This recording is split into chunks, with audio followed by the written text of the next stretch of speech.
Para disfrutar plenamente este capítulo, les recomendamos escucharlo con audífonos.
Hemos contado historias de detonaciones fugaces de ira, destellos repentinos de odio incontrolable que se materializan en tragedias que tan solo necesitan de unos pocos minutos para cambiar la vida entera de cientos de personas involucradas de manera directa o indirecta con el episodio de furia.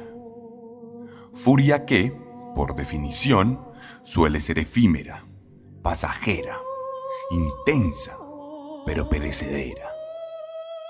Sí, puede que algunos de nuestros protagonistas durarán varios días planeando sus cometidos, pero estos siempre se desenvolvieron de forma tan vertiginosa que ningún involucrado pudo jamás detener los procesos de muerte y destrucción que las encarnaciones más enajenadas de Satanás llevaron a cabo con sus propias manos. Sin embargo, existen algunos episodios de la historia en los que la furia ha sabido perpetuarse en el corazón de los hombres y los ha dominado por prolongados periodos de tiempo. Hablamos de escenarios repugnantes en los que la razón fue consumida por los prejuicios, la esperanza se extinguió entre las fauces oscuras del odio y la empatía se volvió sinónimo de debilidad. La furia supo escalar en la jerarquía social para convertirse en un atributo admirable, una herramienta necesaria y un insumo fundamental para la construcción de un imperio sobre las cenizas de muerte y destrucción. La furia como ley, la furia como respuesta, la furia porcionada en pequeñas grandes dosis de maldad, la furia consignada en los pesados archivos que cimentaron el sistema judicial de todo un país. La furia hecha burocracia, el odio convertido en el pan de cada día, la sangre como el agua, la carne como el pan, la vida como una sinfonía imposible de escuchar sin quebrantar las almas de los incautos que se entregaron a los discursos demenciales y a los gerentes de la muerte, diseminados en más de 20 campos de concentración de toda Europa. ¿Un día de furia? No. ¿Un mes de furia? Poco. ¿Un año de furia? Mucho más que eso. Una vida de furia, una nación de furia, una eternidad.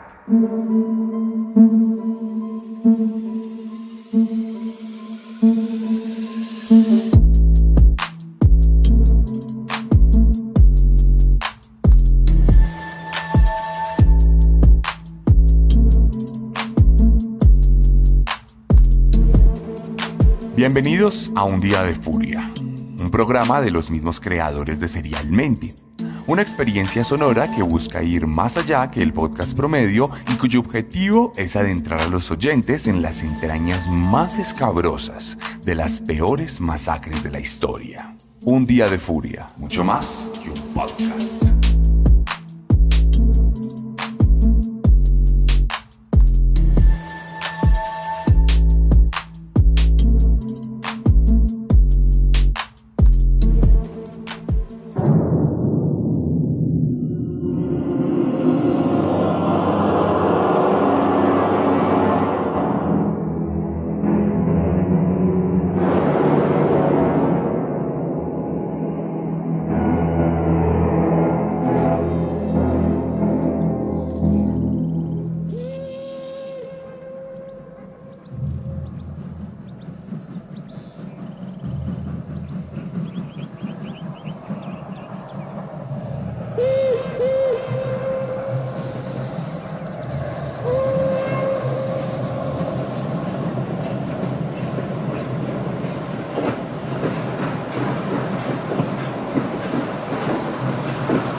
Un día cualquiera, entre 1940 y 1945, sin importar la estación del año, un tren de pasajeros llegó al sur de Polonia luego de un extenso camino a través de los entramados ferroviarios de la Europa ocupada por los nazis.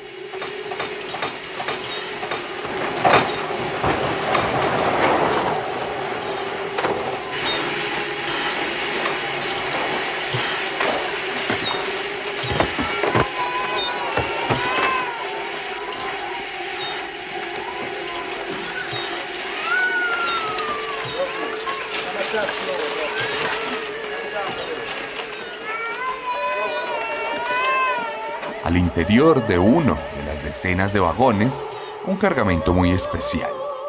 Judíos deportados de Hungría, por montones, atiborrados en un cubículo de madera y hierro diseñado para transportar cualquier tipo de carga, menos seres humanos, y adaptado para llevar los sueños rotos y la dignidad raptada de miles de personas que vieron truncada su vida por cuenta de una política de odio racial sistematizada, adaptada por una nación de guerreros históricos dispuestos a combatir al mundo entero enarbolando las banderas del dolor y del genocidio.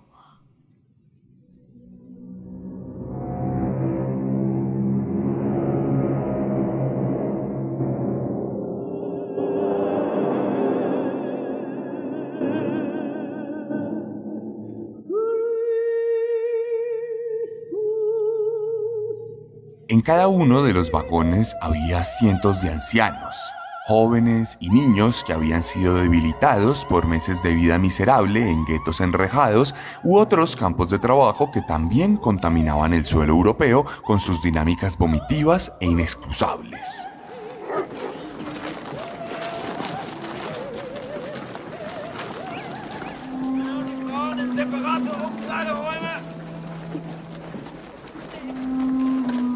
Weiter nach links.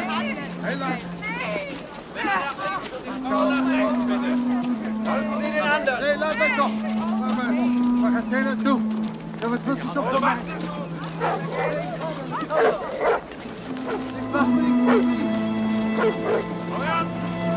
Weitergehen. Los, Los nuevos inquilinos del campo de Auschwitz habían llegado a su destino.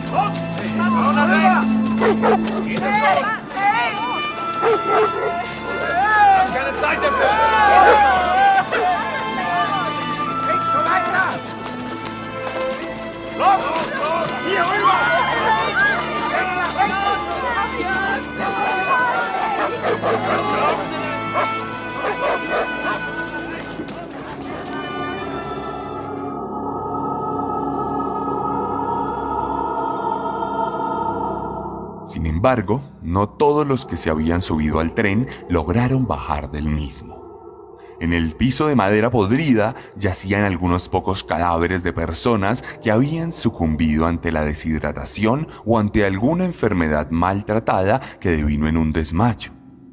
Durante los recorridos implacables, los caídos fueron pisoteados por los sobrevivientes que no eran conscientes de que a sus pies se extinguía la vida de algunos compañeros de suplicio. Pronto, los huesos debilitados se dieron al peso de los demás prisioneros y se rompieron para atravesar los órganos vitales en el tórax de los más débiles, volviéndolos una papilla tumefacta y sin vida.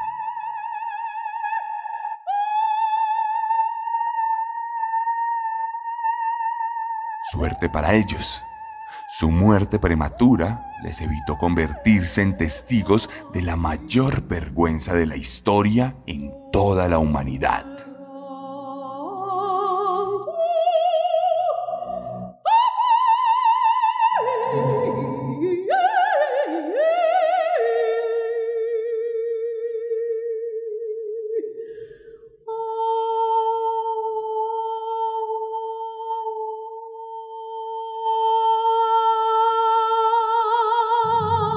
Luego de salir, el cargamento de prisioneros fue recibido por un contingente de médicos uniformados que se encargó de examinar el estado físico de los nuevos inquilinos. Aquellos quienes lucían lo suficientemente fuertes para trabajar eran enviados a un segundo filtro, mientras que los más débiles, los niños pequeños, los ancianos o los más enfermos, eran desechados en el acto con un gesto frío y una indicación que les llevaba a un grupo donde las familias eran separadas sin lugar a discusión y los amigos se despedían sin palabras y sin saber que jamás se volverían a ver.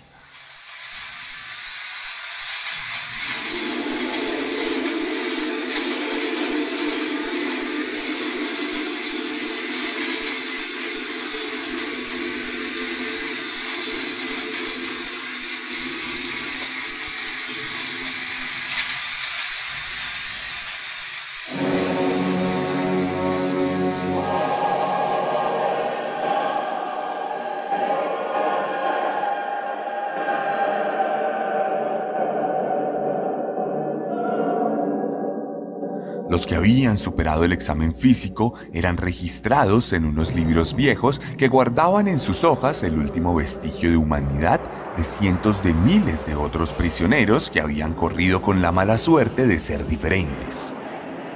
Luego eran obligados a desnudarse. Sus ropas iban a una montonera donde sin distinción se enviaban las maletas, los zapatos y cualquier objeto de posible valor. Se les entregaba entonces un uniforme de rayas azules y blancas que constituiría su única vestimenta durante el resto de sus días.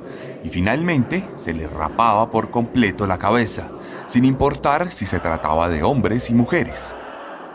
Pronto, la masa heterogénea que había llegado en los trenes era convertida en un puñado de entes deshumanizados que pocas horas después serían también despojados de su nombre y que recibirían un número tatuado en el antebrazo, como único signo de identificación. Adentro les deparaba una vida de torturas, días interminables de trabajos forzados que podían variar en su enfoque según las habilidades del preso. Algunos se dedicaban a cavar las zanjas para abrirle camino a las aguas putrefactas de las letrinas. Otros se dedicarían a laburar en horarios extendidos para empresas reconocidas de la industria alemana, algunas de las cuales perduran hasta hoy en día sin ningún tipo de repudio social o reminiscencia de su propia falta de humanidad. También había los que estaban forzados a trabajar en minas con una tasa de mortalidad y de enfermedad incontrolable. Se les comenzaría a entrenar para obedecer sin hesitación. Estaban obligados a responder a un saludo o a una orden con un golpe de gorra, mediante el cual se quitaban la cachucha de tela con un estilo particular que tenían que aprenderse para evitar golpizas desaforadas. Los que tenían mayor suerte recibían trabajo mucho menos desgastantes.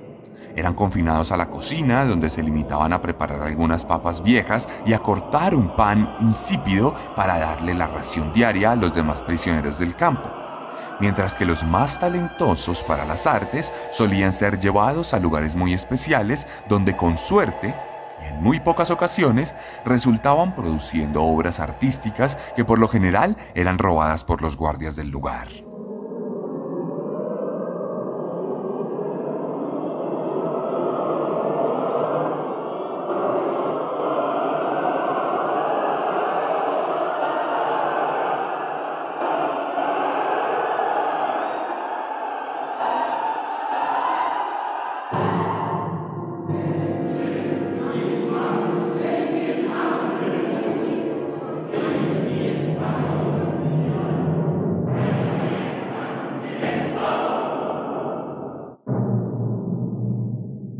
Ninguna labor dentro del campo era digna.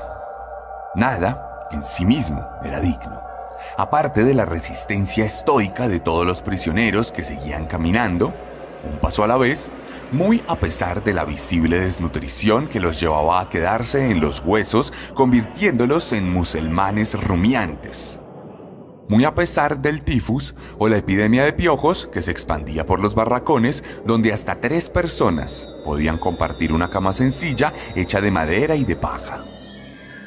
Muy a pesar de las humillaciones constantes de los guardias y capos, quienes desataban todas sus frustraciones contra los prisioneros, golpeándolos con sus látigos y cachiporras ante el más mínimo estímulo, o en muchas ocasiones, simplemente por puro placer.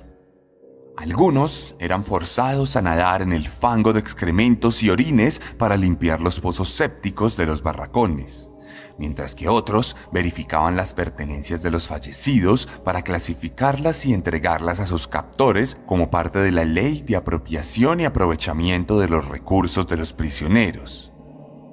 Y todos esos eran los que, al final, tuvieron la suerte, si es que así se puede llamar, de continuar con vida con la esperanza de algún día volver a ser liberados por algún milagro divino o un deus ex machina sin ninguna predicción posible. Pero, ¿qué pasó con los que no superaron el examen físico?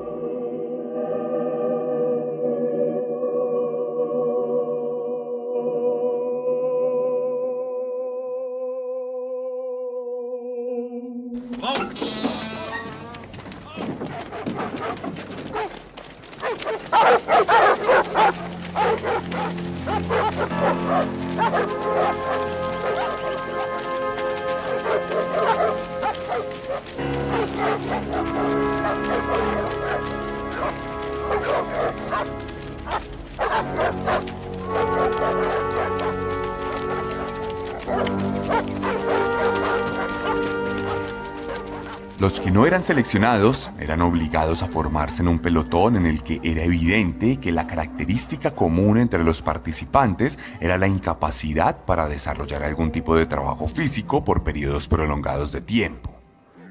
Un hombre vestido con un uniforme blanco se paseaba entre los rieles seleccionando personas y un médico uniformado recorría el andén buscando, seleccionando y separando de los grupos a cualquier pareja de gemelos que pudiese encontrar en el lugar. Les ofrecía golosinas, se portaba extremadamente cordial con los niños y luego ordenaba a sus subalternos que les separasen de sus padres sin formar mucha algarabía o sin levantar sospechas de ninguno de los presentes. Cuestión que pasadas las horas de estar allí en completa quietud y forzado silencio, los no seleccionados eran obligados a marchar.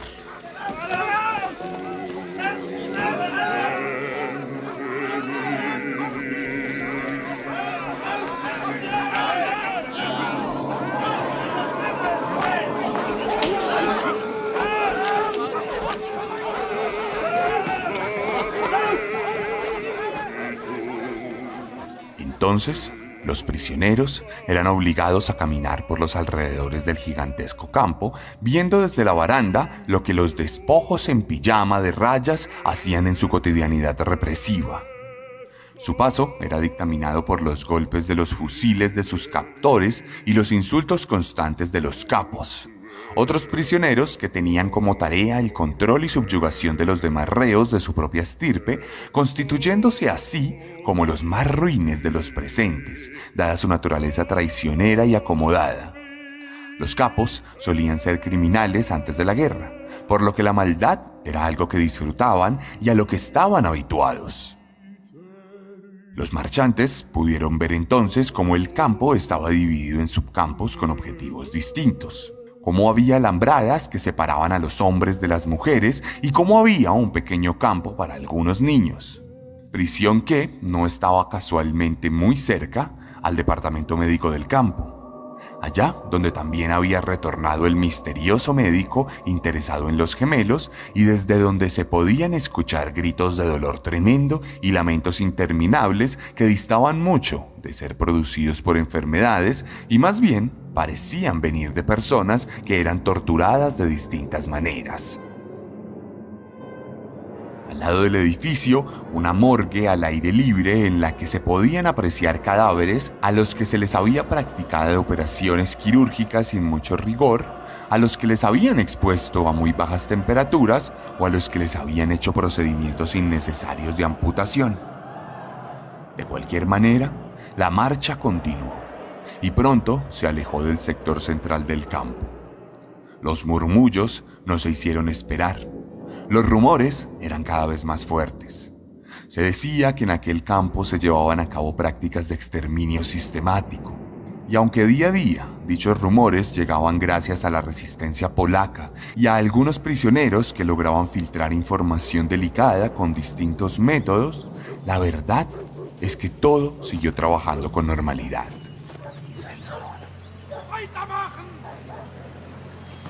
Gegangen. Stellt sich auf eine Geige. Nimmt sich die Sachen. Stellt sich in der Reihe. Nimmt sich alle Sachen. In der Reihe. In der Reihe. Los hier, die Reihe. Nimmt sich die Sachen. Alle zusammen. Nimmt sich die Sachen. Nimmt die Sachen. In der Reihe. In der Reihe. Geist. Stellt sich in der Reihe. Seid gegangen. Loskommen! Geistland!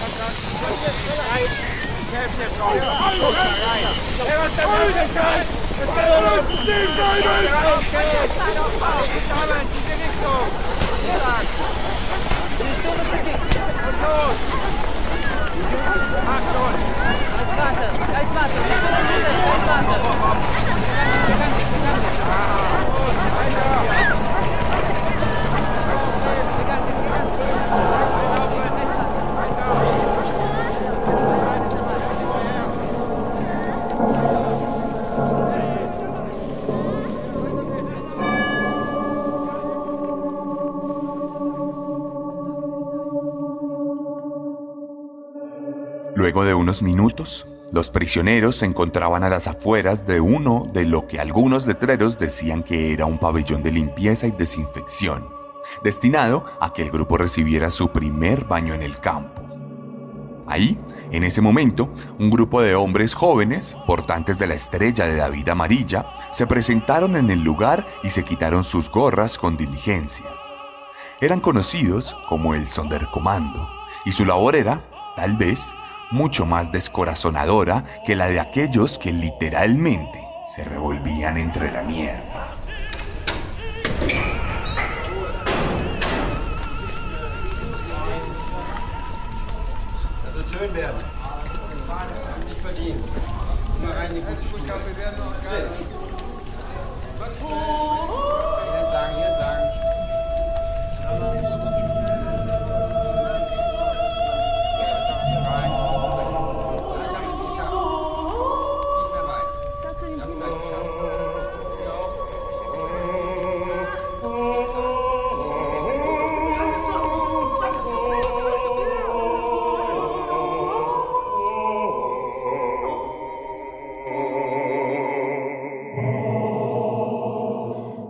Muy tranquilamente, los Sonderkommando guiaban a los prisioneros a un vestier donde se les indicaba que debían desvestirse para recibir su ducha.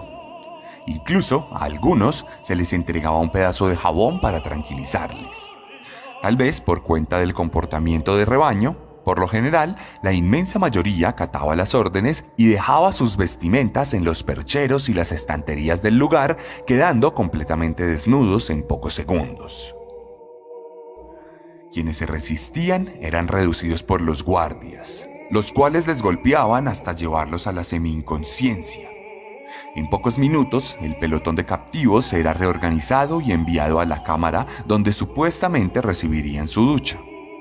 Adentro, una sala oscura les esperaba. Un canal formado con rejas se erigía en todo el centro del recinto.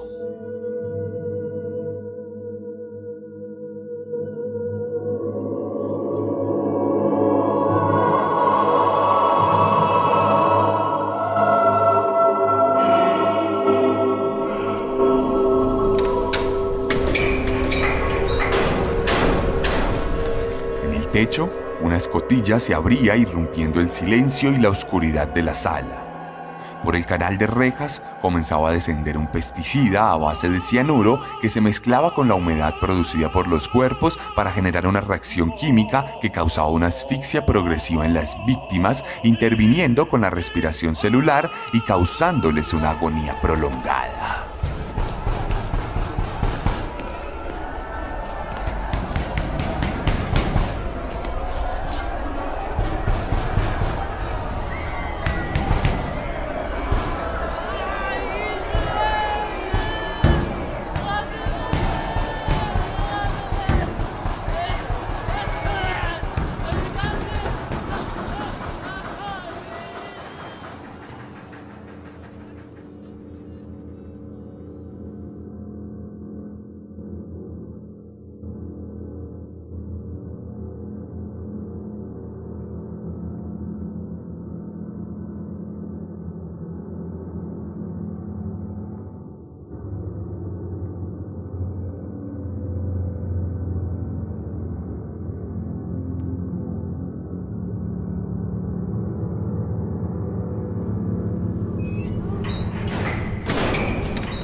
Cuando los Sonderkommando abrían las puertas de la cámara, se encontraban a los cuerpos amontonados en capas alrededor del canal central del lugar. Abajo, los niños y los más ancianos, tumefactos, pisoteados por los más fuertes, asfixiados, no solo por el gas venenoso, sino por el peso de sus compañeros de muerte. Arriba, los más joviales, los que resistieron más a la activación química del cianuro e intentaron alcanzar la compuerta del techo en un intento infructuoso por sobrevivir. Todos amalgamados en una masa de cuerpos desnudos, sin vida. Algunos pocos cadáveres regados por todas las paredes, con las uñas rotas y llenas de sangre por cuenta de varios rasguños hechos de forma desesperada a las paredes de concreto. Los Sonderkommando recogían uno por uno a los fallecidos y los sacaban de la cámara para llevarlos a una sala donde los examinaban cuidadosamente. Buscaban algún objeto de valor que hubiesen podido tener escondido en alguna cavidad o incluso dientes de oro que podían ser útiles para contribuir al esfuerzo de la guerra de los alemanes. Luego les cortaban el cabello para poder utilizarlo en otros sectores de la industria y acto seguido los cargaban en pequeños vagones que estaban directamente conectados con una gran chimenea que nunca había parado de botar humo en los últimos meses. En cada vagón cabían unas 20 personas, por lo que debían hacerse varios viajes para evacuar por completo la sala de muerte, para prepararla para otra faena de gas y de dolor. La masacre se había sistematizado por completo.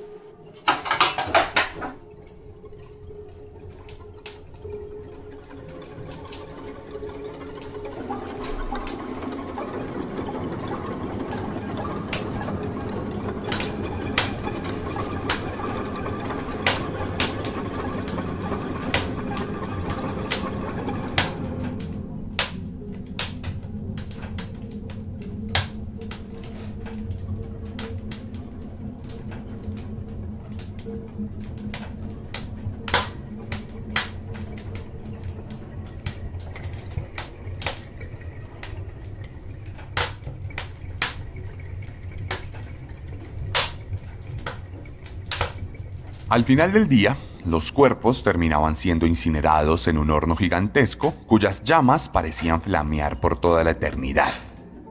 El olor particular de los cuerpos inundaba los alrededores del lugar y era difícil de disimular para las poblaciones vecinas o para las guarniciones militares.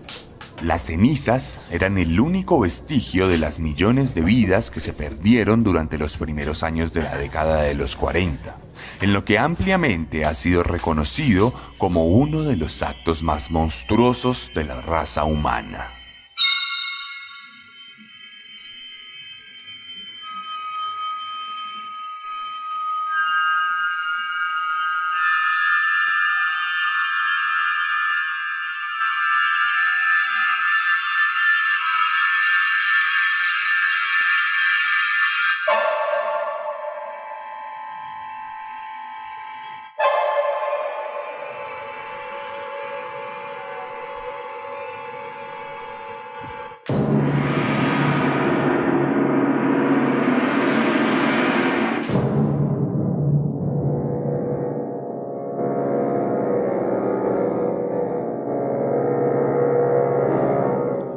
Durante los casi 5 años que duró Auschwitz, más de 1 millón de personas perdieron la vida, la mayoría en una de las cámaras de gas que la dirigencia alemana había dispuesto para el exterminio. La solución final se cobró la vida de más de 6 millones de personas en los campos y guetos de toda Europa, y la furia se volvió la reina del viejo continente, en una escalada estremecedora que jamás se hubiera imaginado. Un hito que golpeó nuestra cultura y nuestra ética al punto de que hoy, 80 años después, todavía se sigue hablando del tema con una vigencia apabullante. Nunca antes, en toda la historia de la humanidad, el odio y la muerte se lograron organizar de una manera tan frívola y efectiva como para provocar una burocracia de la muerte. Al día de hoy, las paredes de Auschwitz todavía siguen en pie, como un recordatorio de lo que fue y de lo que nunca jamás debería volver a ser. Sin embargo, la furia es como la energía y se sabe transformar de manera constante, aprovechándose de nuestro desconocimiento, infundando miedos y provocando nuestras peores reacciones. La verdad es que siempre hemos estado sujetos a repetir nuestros peores episodios.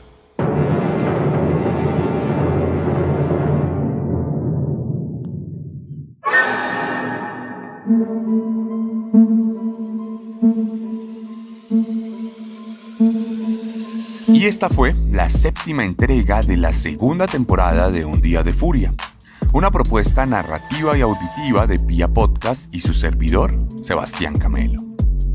Si les gustó este podcast, lo primero que pueden hacer y que nos pueden ayudar de la mejor manera es compartiéndolo, recomendándolo a sus amigos, a sus familiares. Si están en YouTube, dándole like y comentando la publicación. Y si están en las otras plataformas, simplemente siguiéndonos y activando la campana de notificaciones para que estén al tanto de cada uno de nuestros programas. Si les produjo fascinación esta historia, recuerden que en nuestro otro podcast, Serialmente, dedicamos toda la 2ª temporada a acontecimientos y asesinos de la Segunda Guerra Mundial. Si les gustó mi forma de narrar, estoy seguro que les va a gustar mi forma de escribir. Para ustedes tengo siempre a disposición los libros Carne, Descenso y Letargo, así como los 2 volúmenes del cómic Herederos de Caín, la primera saga de asesinos seriales en la historia del cómic en Colombia. Cualquiera de estos libros los pueden encontrar escribiéndome en mi Instagram, @elarracadas, @el_arracadas, donde también van a encontrar una publicación que va a mostrar algunos de los acontecimientos de Auschwitz.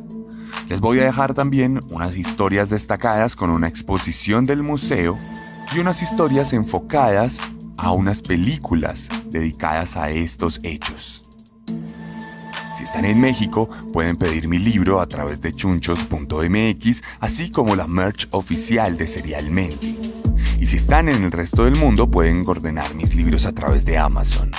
Solo tienen que poner mi nombre y pueden buscar cualquiera de ellos y llegará a la puerta de su casa.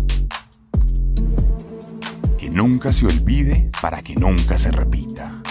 Nos escuchamos la próxima semana con una nueva historia de horror. Esto fue Un Día de Furia, cuando el odio se funde en nuestras manos.